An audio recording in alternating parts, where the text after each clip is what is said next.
Hello, folks. I'm Amos. You'll have to excuse me. I'm in a hurry today. I got to go down to the court. Yes, folks, my old friend the Kingfish is in trouble again. It all started last Tuesday night. You see, it was Kingfish and Sapphire's 20th wedding anniversary coming up. So after supper, Sapphire decided to do a little gentle hinting. Here comes the bride, all dressed in white. Here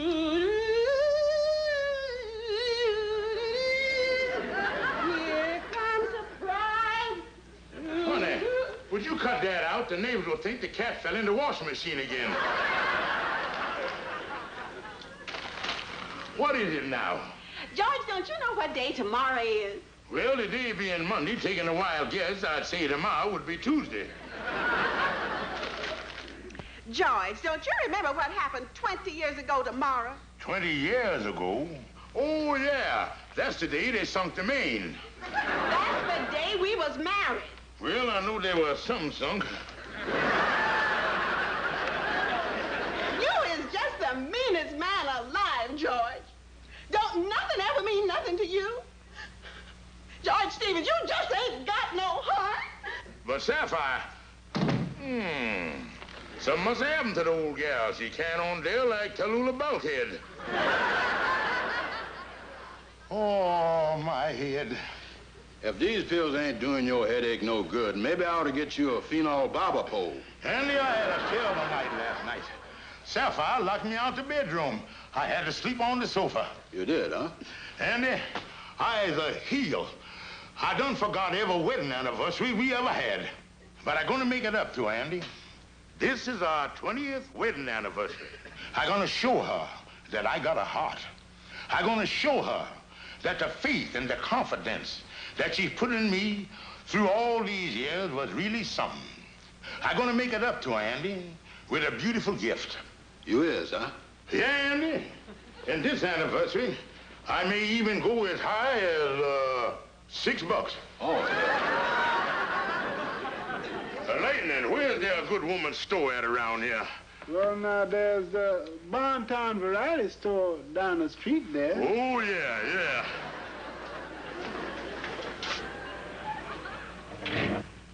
Never miss it. Miss Kingfish.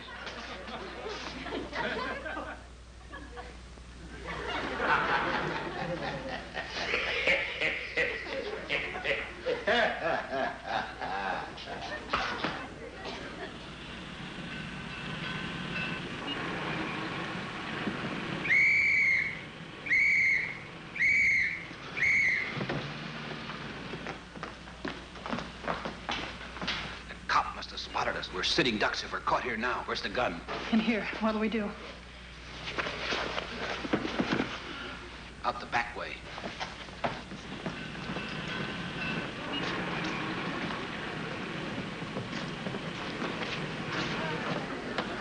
Well, Andy, we ought to find something pretty nice in here. Hey, there's a lot of bags over here. All the time. A mess of them, too, ain't there? Now, here's a nice one. This is what you call stimulated alligator. Yeah, pretty good. Now, this one ain't bad. Only $6, too, tax included. Yeah, I like that. Nice and heavy, too. Yeah. May I help you? Yes, miss, I'll take this bag just as it is. Oh, thank you. I'll bring you your change. Well, Andy, our trouble is over. Yeah, Andy, we're gonna wrap that purse up real nice like it come from Tiffany. Yeah. Yeah, you know, this sure is a heavy bag. Feels like there's something in there. Oh, I guess this is one of them fitted bags with the mirror and stuff inside. Better open it up there, son, and make sure there ain't no price tags in it. Yeah. Mirror. Comb. Lipstick. Let's see that lipstick there. One of them novelty lipsticks made in the shape of a bullet. Did you ever heard of a cosmetic firm By the name of Colt 45?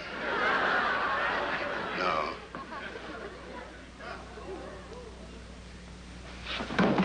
Holy smokes, a pistol. Yes, he's full of them Colt 45 lipsticks. Wait, Andy. No use in getting panicky here until we make sure of our ground. This thing is probably one of them there cigarette lighters they make in the shape of a gun.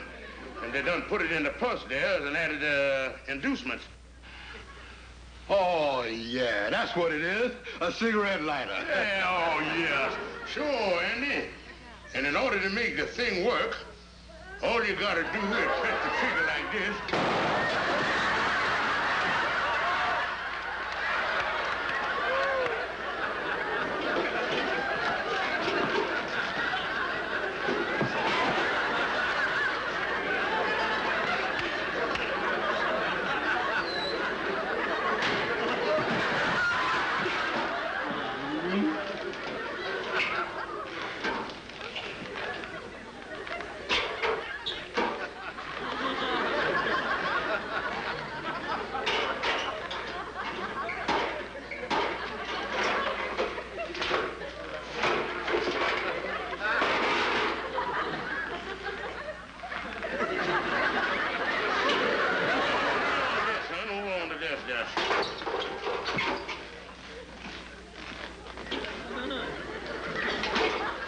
Don't you think you ought to take that thing back to the store and find out what goes? Oh, no. Finders keepers. You know, Andy, I just thinking, yeah, I could take that thing over to the pawn shop. The hockabilities of this thing is unlimited. Yeah. Something like that ought to bring 30 or 40 bucks. Now, careful that, Kingfish. Yeah, after supper, I think I'll run over to one of the pawn shops. Yeah, but be careful with the gun, Kingfish. I think it's against the antitrust laws to carry a gun in New York. Don't worry about me, son. Come along, Kingfish, ride it again. Yeah, Andy, with 30 or 40 bucks, I could buy Sapphire a real nice present instead of this crummy purse.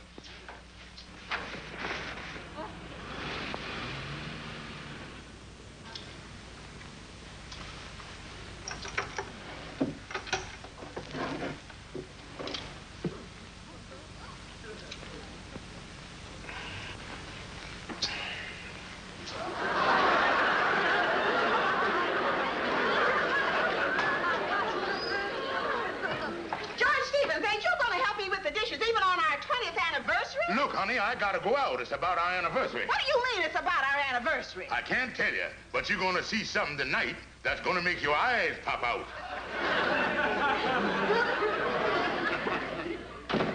Good heavens. What on earth would George be doing with a gun?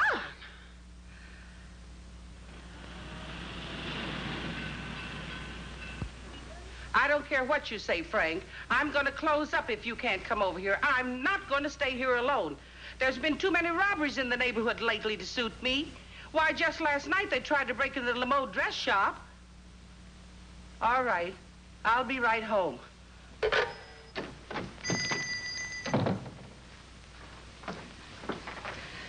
Yes? What is it? Look, madam, I got a gun here, and I want some money. Wait a minute here. Madam, what's wrong? Well, of all things.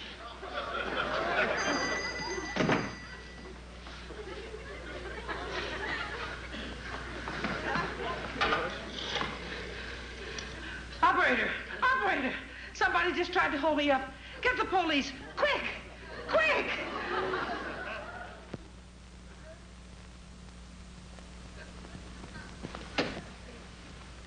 Hello there, Andy. Come on in. Morning, Kingfish. What's new in the paper? Oh, not a thing, Andy, not a thing. How'd you make out with the gun last night? Not so good, Andy. I still got the thing home in my drawer. Sapphire's still mad at me, too. Wouldn't even speak to me this morning. Oh, that's where it goes, all right. I see we had a little excitement around here last night, right here in our neighborhood, too. That's so? Yeah, over at Anderson's pawn shop. Some fella tried to hold it up. That's a funny coincidence. I was in Anderson pawn shop myself last night. I hope they get the dirty crook. It says, yeah, when the assailant pulled the gun on the proprietor, Miss Anderson, she fainted. She fainted when I was in there, too. She must do that a lot. Oh, but I think they're going to catch the fellow all right. They got a good description of it right here. According to Miss Anderson, the hold-up man was wearing a checkered vest, a cutaway coat, and a gray fedora. Andy, holy smoke. They think I was the one who robbed the pawn shop. Why don't you call them up and tell them they done made a mistake? Tell them you found the gun in the purse. Yeah, that's the thing to do, all right. Operator, give me the police. Is you out of your head, stupid? You think they're gonna believe a cockeyed bull story like that? The next thing I know, I'll be up the river, sitting in sanitary confinement. Kingfish, when you throwed that purse away, you ain't got nothing to back up your story. Well, why did you let me throw it away, you big dummy? Why did I? Well, what you gonna do? I don't know, but I'm getting out of here. Mr. Kingfish, watch out for the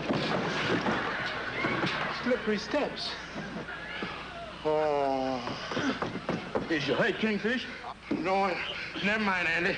A broken back don't mean a thing at a time like this.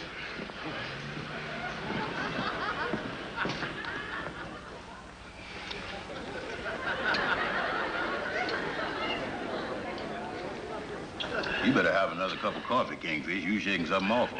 Andy, what in the world is I going to do?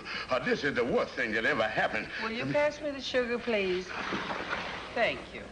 With that description they got of you, they're bound to pick you up sooner or later. Andy, what is I going to do? When Sapphire finds this out, it's going to break her heart.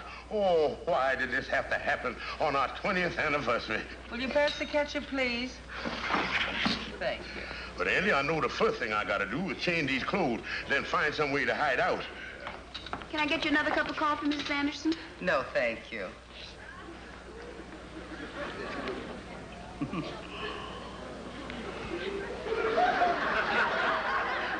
wrong?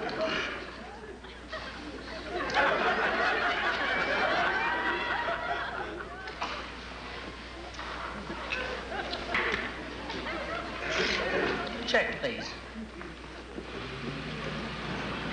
Hey, you. Who, me? Yeah, you. Oh, what is it? You got a match? He wants a match.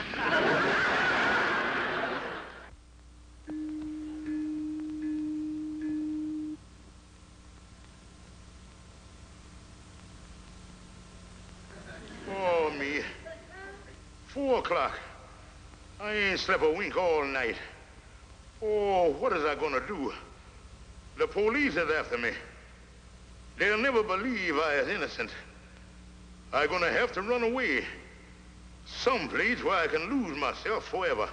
Ah, the Foreign Legion. The French Foreign Legion.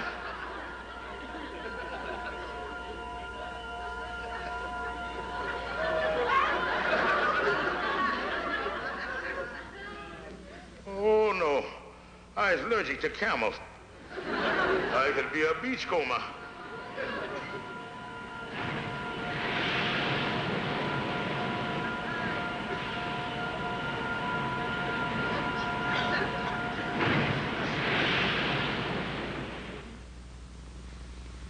I know. I'll sail the 7 seas.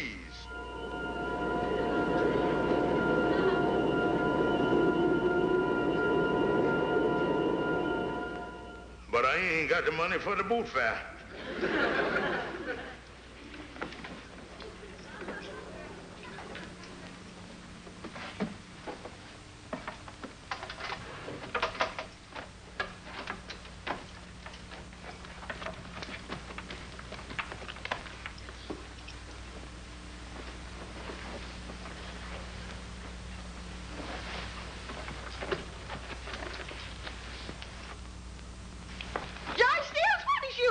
Listen, honey, I ain't got time to go into no detail. I got to get out of town. I'll write you. George Stevens, you come right back here.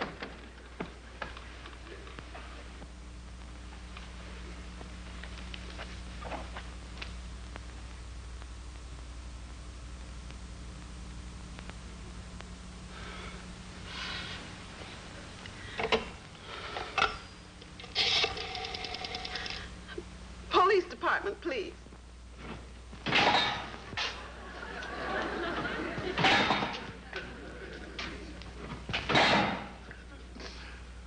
Oh, what wouldn't I give to hear a wooden door slam again? Stevens, are you there?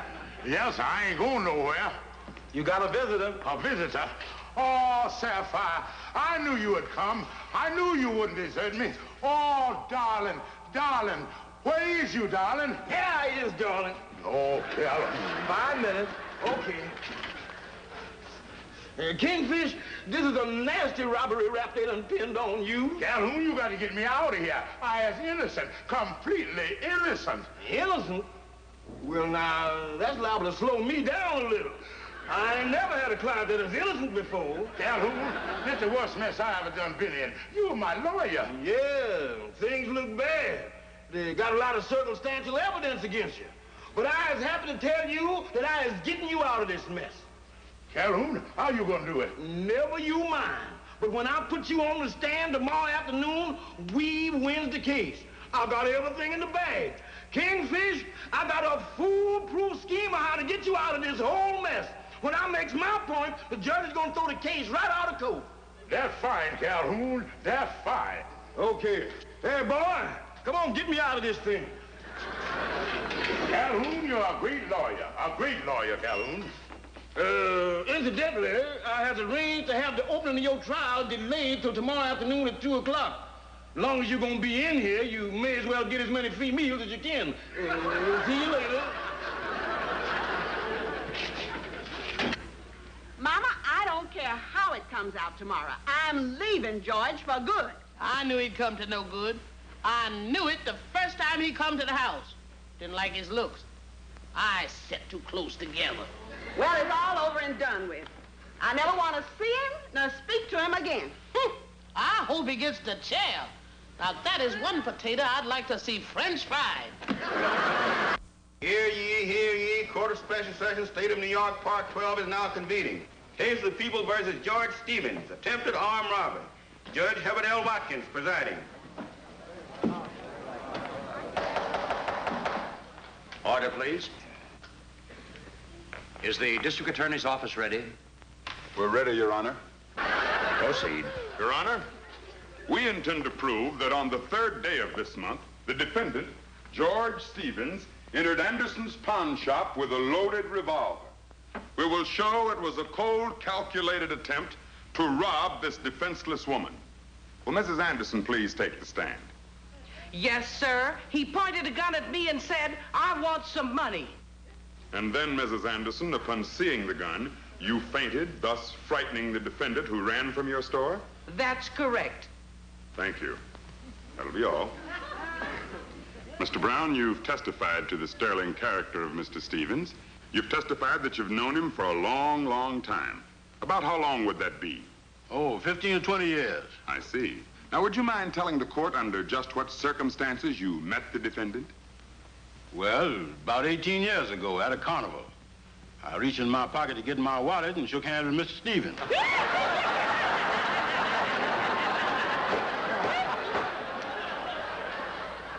Oh, it ain't like it sounds, mister. I found out later that collecting wallets was just a hobby of his.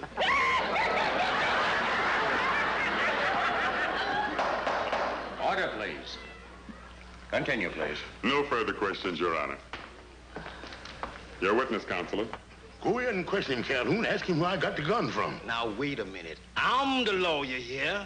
We don't need him. I got the case in the bag anyway. No questions, Your Honor. You may step down, Mr. Brown. Yes, sir. Thank you.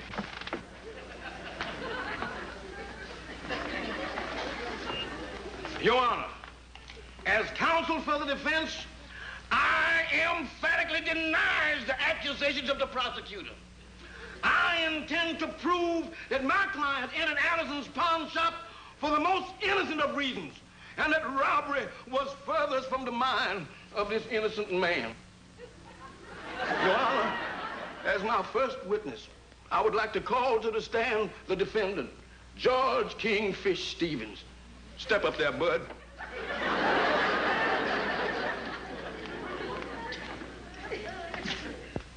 Do you swear to tell the truth, the whole truth, nothing but the truth, so help you? I do. Your full name is George Kingfish Stevens?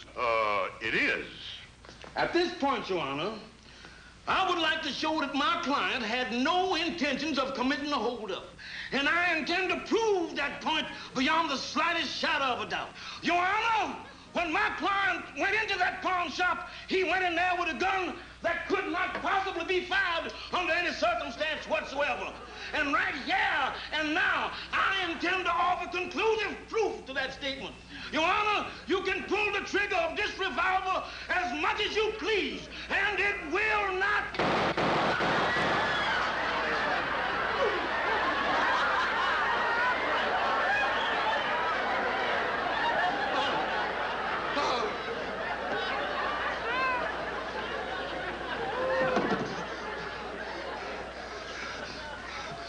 Your Honor, I would like to ask the court's permission to resign from the case. Amos, remove the counselor for the defense from this courtroom. Mr. Stevens, in the interests of justice, there are a few questions I would like to ask you. You say you found this gun. Where did you find it? Well, Your Honor, that's what I've been trying to say. I bought the purse for my wife's anniversary, and the gun was in the purse. So I recited that I'd hock the thing so I could buy my wife a real nice present. Your Honor, this is obviously a trumped-up and ridiculous story. You're out of order. Where is this purse now? Well, I done throwed it away. Well, Mr. Stevens, you may or may not be telling the truth, but in the absence of this purse, I'm afraid you haven't got much of a defense. Yes, that's truth, Your Honor. Well, we've had a long day. I hereby recess this court until 10 o'clock tomorrow morning, at which time I will give my decision in this case. Court dismissed.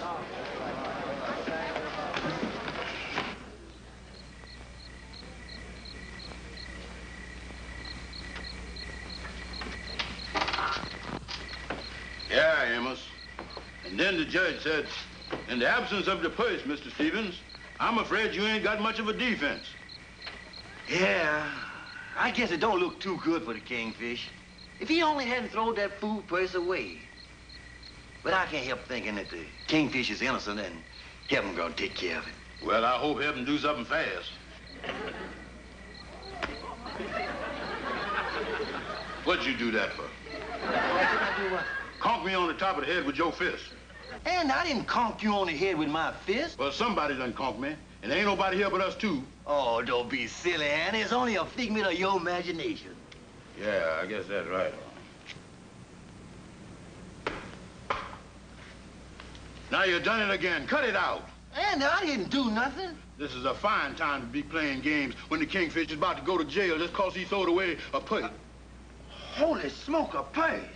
Amos, that's the purse the Kingfish throwed away. Amos, that heaven sure gives service. Come on. And so from the contents of this bag, it appears that Mr. Stevens was telling the truth. This bag belonged to a woman who at the present time is in the custody of the law and has confessed to disposing of the bag with the gun in it. Yes, sir, Your Honor, the gun was in there. This establishes and proves your innocence of the robbery charge, Mr. Stevens. But in this entire matter, your actions were not those of a citizen who has respect for law and order. This gun should have been immediately turned over to the police department. Yes, sir. Do you realize that it is against the law in the state of New York to carry a gun? Yes, sir. Do you realize that it is against the law in the state of New York to pawn an article that doesn't belong to you? Yes, sir. I am going to dismiss this case. But tell me one thing, Stevens. If you should ever find a gun like this again, what would you do? Pawn it in New Jersey.